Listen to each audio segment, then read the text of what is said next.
પાલનપુરનો જનતાનગર વિસ્તાર ward number 4 માં આવે. સામાન્ય વરસાદ થતાં અહીંયા જનજીવન અસ્તવ્યસ્ત થઈ જાય છે. આજે આખી રાતથી વરસાદ ધીમી ધારે ચાલુ હતો. સવારે 4 વાગ્યા પછી બેસુમાર વરસાદ પડતા જનતાનગરના અંદર 150થી 125 મકાન પાણીમાં ગરકાવ થઈ ગયા છે. લોકોની ઘર વકરી બગડી ગઈ છે. લોકોનો ઇલેક્ટ્રોનિક સામાન બગડી ગયો છે. લોકોએ પોતાના સવારથી જ ઘર છોડી અને બાજુમાં એમના સગા સંબંધી અથવા કોઈ બાજુમાં કોઈ ઊંચું ઘર હોય ત્યાં આશરો લઈ લીધો છે. આ સમસ્યા છેલ્લા 20 વર્ષથી પાલનપુર શહેરની અંદર જનતાનગર વિસ્તારમાં છે. અહીંયા ચૂંટાયેલા પ્રતિનિધિઓ હોય, નગરપાલિકા હોય કે કલેક્ટરશ્રી હોય, વારંવાર રજૂઆતો કરવા છતાં આજ દિન સુધી આ પાણીનો કોઈ નિકાલ નથી.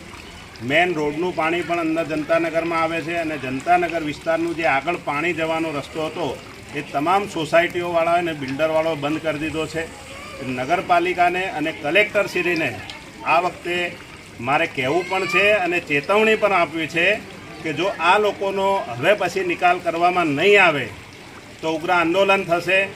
તેની સઘળી જવાબદારી જે તે ચૂંટાયેલા અધિકારીઓ, જે તે નગરપાલિકાના અધિકારીઓ અને કલેક્ટરશ્રી સાહેબની રહેશે. માટે લોકોને હજારોનું ઘર વખરીનું સામાન થયું છે, તેનું વળતર આપવામાં આવે એવી માંગણી સાથે આજે અમે અહીંયા આ વિસ્તારના લોકો, આ વિસ્તારના રહીશો માંગણી કરી રહ્યા છીએ.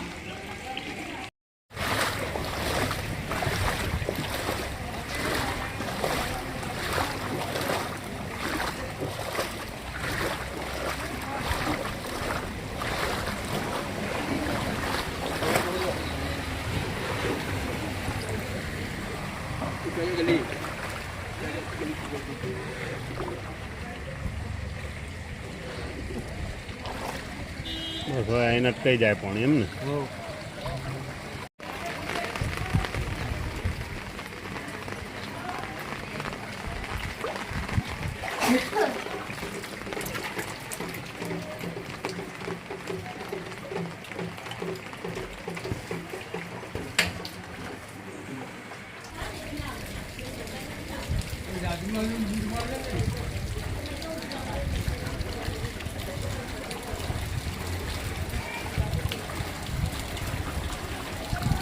બાજુના ઘરમાં આવીને અમે બેઠા, અમારું પાણી ખૂબ ભરાઈ ગયું હોય, બધો સામાનમાં ઊંધો થઈ ગયો છે.